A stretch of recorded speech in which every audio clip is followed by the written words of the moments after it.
ಈ ರಾಶಿಯವರು ಮಾಡುವಂತಹ ಹಾರ್ಡ್ ವರ್ಕ್ಗೆ ಸಕ್ಸಸ್ ಸಿಗಲಿದೆ. ಯಾರು ಈ ರಾಶಿಯವರು ನೋಡೋಣ ಬನ್ನಿ. ಬರುವಂತ ಜುಲೈ ತಿಂಗಳು ಕುಂಭ ರಾಶಿಗೆ ಹೇಗಿರಲಿದೆ ನೋಡೋಣ.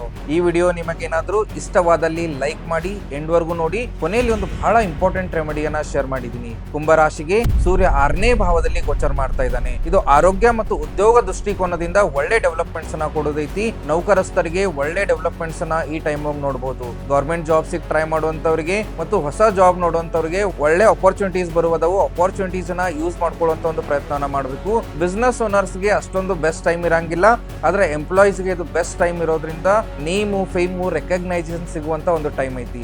ಇದು ಲೈಫ್ ಇನ್ಸೈಟ್ ನ ಹೇಳ್ಕೊಡ್ತೀನಿ. ಡಿಸಿಪ್ಲಿನ್ ನ ನಿಮ್ಮ ಲೈಫ್ ಸ್ಟೈಲ್ ಮಾಡಿಕೊಂಡಲ್ಲಿ ಸಕ್ಸಸ್ ನಿಮ್ಮ ಕಂಪ್ಯಾನಿಯನ್ ಆಗಿ ಬರಬಹುದು. ಸೊ ಡಿಸಿಪ್ಲಿನ್ ಮತ್ತು ಡೆಡಿಕೇಶನ್ ಇಂದ ವರ್ತಿಸುವಂತ ಒಂದು ಪ್ರಯತ್ನ ಮಾಡಬೇಕು. ಹೆಲ್ತ್ ಟಿಪ್ಸ್ ಅನ್ನ ಹೇಳ್ಕೊಡ್ತೀನಿ. ಸಾಧ್ಯವಾದಷ್ಟು ಡೈಜೆಷನ್ ಬಗ್ಗೆ ಕಾನ್ಶಿಯಸ್ ಆಗಿರುವಂತಹ ಪ್ರಯತ್ನ ಮಾಡಿ. ಸ್ಪೈಸಿ ಫುಡ್ಸ್ ಅನ್ನ ಅವಾಯ್ಡ್ ಮಾಡಿ. ಒಂದು ರೆಮಿಡಿಯನ್ನ ಹೇಳ್ತೀನಿ.